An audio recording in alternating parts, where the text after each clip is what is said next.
Marhay na banggi, ipinapasiguro kan City Engineers Office ang kapusugan kan mga edifisyo sa syudad asin nasusunod kaini ang National Building Code. Ini antes pa man na italaan makusog na linog sa Mindanao. May report si Joel Solina. Antes pa man ang makusog na 7.8 magnitude na paglinog na nagtama sa siyam na probinsya sa Mindanao. Igwa ng ginigibong inspection as in evaluation o audit sa gabos ng mga public facilities and building kang lokal na gobyerno. Dangan kan suudma, sinugo kang alkalde ang City Engineering Office para liwat na mag-check as in mag-inspect.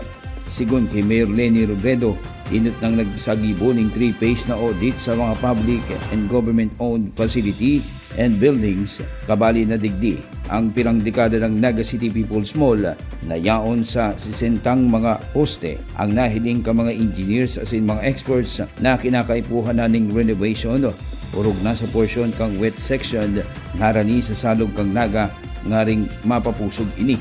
Sinabi kang alkalde na daipa final ang nasambit na audit na ginigibo gamit ang manlain-lain na klase ng mythology para man masiguro ang integrity kang Naga City People's Mall building.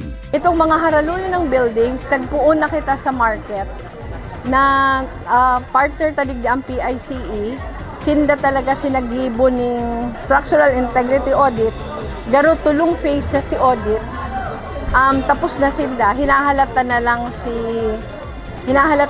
si final result. Pero itong first phase pa lang, may na-identify na silang 60 plus na poste na kaipuhan i-reinforce. So hinahalata lang si pinaka-final para mabali na siya sa budget kang city. Sisunod na pagre-request sa City Hall, saro man siya sa pinaka-luma na building sa syudad. Ang sisiguruhon ta sa mga eskwelahan, itong mga luma na pigagaramit pa. Halimbawa, ang gabaldon, habutang ipagaba ang mga gabaldon dahil ano na siya, historical structure na siya. Pero kaipuhan lang masiguro na ma-reinforce para nahiling tangon yan sa Gensan, 7.8 si intensity, kadakol eskwelahan na nagaba. So habutin mangyari, maray na sana ito, nangyari si Linog, papuon pa sana si klase. Kung in the middle, tapos di ay makaruluwas, masakit. Siguro pag-remind din sa tuya na siguruhon si mga luwasan na di ay obstructed. Yaod man ang Project Monitoring Council na may expanded na mga members na bako lang hali sa Naga City People's Council, kabali ang mga professional organization, siring ka mga engineers para man sa gabos na mga patrabaho sa loob kang syudad.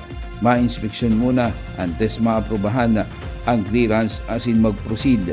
Sinabi pa kang alkalde sa mga pinapatumabayanan ng sarong kontraktor na usay na nag-implementar kang proyekto asin dai tinipid ang mga materyales dangan sinigurong pusog o nasunod ang building code asin environmental compliance asin iba pa.